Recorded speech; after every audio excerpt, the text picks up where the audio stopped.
रामकृष्ण हरी. माझी आई माझ्या सोबत आहे. आमच्या गोकुळमधले आमच्या सर्वांचे परिचित लाडके असलेले आमचे संतोष फणसे माऊली, त्यांची ही आई आहे, मातोश्री आहे. विशेष म्हणजे यांची जी मुलगी आहे पार्वती, त्या पण गुरुमाऊली आहेत, हरिभक्त परायण पार्वती माऊली. त्यामुळं आमची आई घरी आली, मला आनंद वाटला. पहिली वेळच आते आज माझ्या घरी तिची पावलं लागली. मी चरणस्पर्श करतो माझ्या आईला. रामकृष्ण हरी.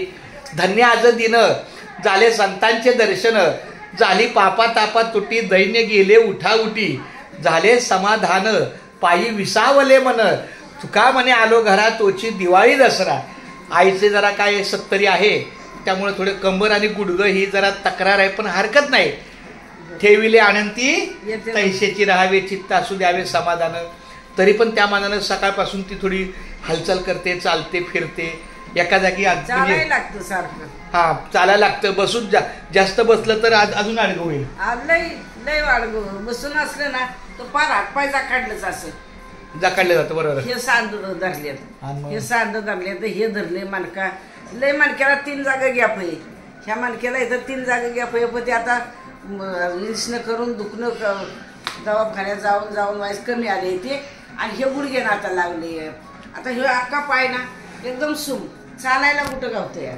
कसं तरी चालायचं, कसं तरी चालायचं. आपलं बसून आहे, बसून तर पार अडकलं ना म्हणून आपण चालत राहायचं. जरी म्हणतं ते स्वयंपाक करावा, येणं काय करावं, भाजीपाला आणावं. त्या भाजीपाला सारखं आहे.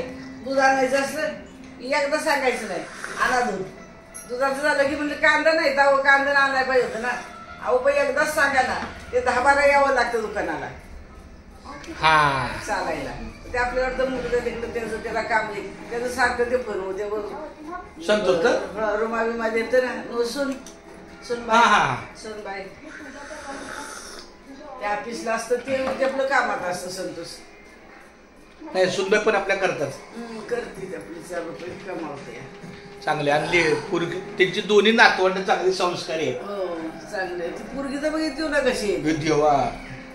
तसं लय नखरा आहे पोरीचा. नखरा लय नखरा. साड्यांचं नाही यार, साड्या नेसायचं, साड्या नेसायचं. ती गौरा अक्काच आहे, दुसरी गौरा अक्का. साड्या नेसायचं नाही.